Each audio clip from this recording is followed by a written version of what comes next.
क्या किसी की डार्क सीक्रेट छुपाने के लिए कोई किसी का खून सकता है? जेसिका के साथ क्या हुआ था और क्यों हुआ था? क्या किसी ने जेसिका को इस्तेमाल किया था अपने सीक्रेट छुपाने के लिए?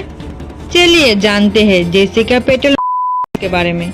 जेसिका पेटेल लीड्स इंग्लैंड से बिलोंग करती थी।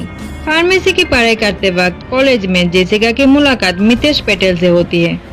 पहले दोनों के बीच दोस्ती होती है, फिर ये दोस्ती प्यार में बदल जाता है। कुछ समय बाद दोनों अपने परिवार के रजामंदी से शादी कर लेते हैं। जेसिका अपनी शादी में बहुत खुश थी।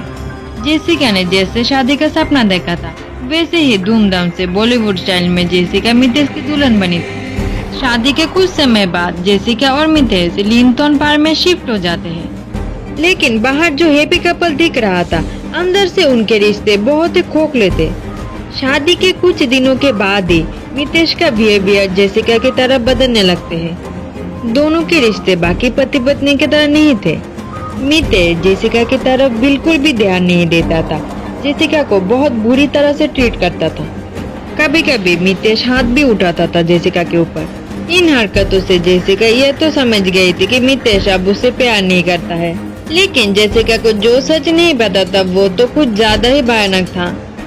मितेश की टॉर्चर्स हाथ से ज्यादा बनने पर यह बात जेसिका अपनी फैमिली को बताती है, लेकिन फैमिली से इन्वॉल्व होने के बाद भी दोनों के रिश्ते में कुछ खास सुधार नहीं आया था। उल्टा मितेश की परिवार जेसिका को ही दोषी ठहराने लगे। उनके हिसाब से जेसिका किसी भी काम में परफेक्ट नहीं थी। इस तरह से जैसे तैसे दोनों के रिश्ते चल रहे थे।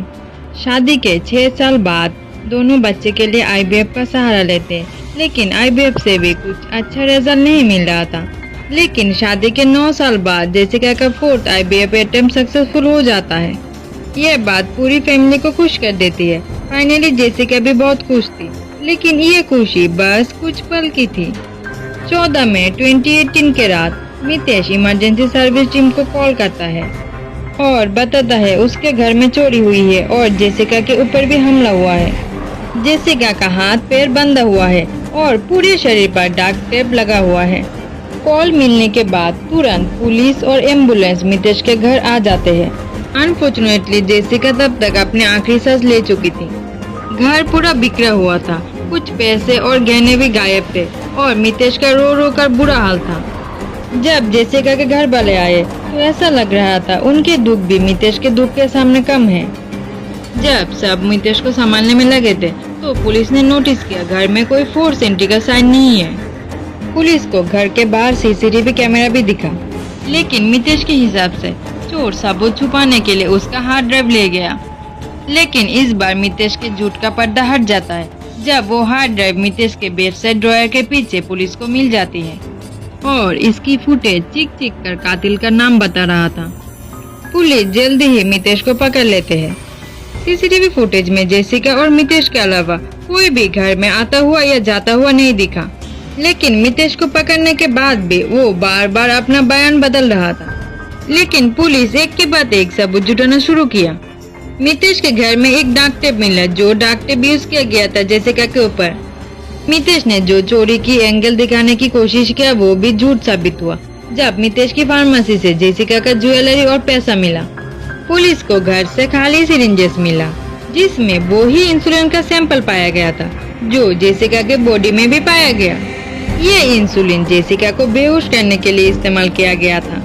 मितेश ने जेसिका को पहले इंसुलिन पुश करके बेहोश किया, फिर गला दबा के मार दिया। पुलिस को जेसिका और मितेश दोनों के मोबाइल में एक हेल्थ ट्रैकर ऐप मिला जिसमें दोनों की सारी एक्टिविटीज रिकॉर्ड थी।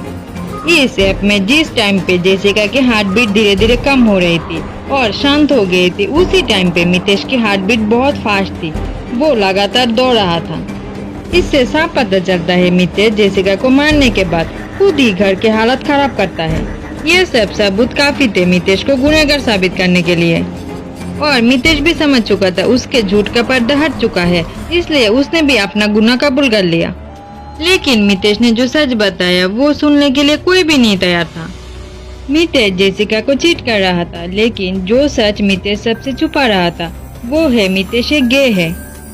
मितेश एक डेटिंग ऐप से अमित पटेल नाम के एक आदमी से मिलता है और काफी टाइम से मितेश और अमित रिलेशनशिप में थे।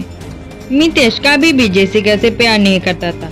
वो बस अपनी सच्चाई छुपाने के लिए जेसिका का इस्तेमाल कर रहा था। जेसिका को मारने के बाद मितेश अमित के साथ ऑस्ट्रेलिया में रहना चाहता था। मितेश ने प्लान तो बहुत अच्छी तरह से बनाया था, लेकिन किस्मत ने इस बार उसे धोखा दे दिया। कोर्ट में मितेश गिल्टी प्रूव्ड हुआ और उसे अपनी वाइफ जेसिका के मर्डर के लिए 30 साल की सजा सुनाई गई। आपका क्या राय है इस केस को लेकर? अपना ओपिनियन कमेंट में शेयर करें और आपको हमारी वीडियो अच्छी लगी है तो प्लीज लाइक, शेयर और सब्सक्राइब करना मत भूलना। Thanks for watching.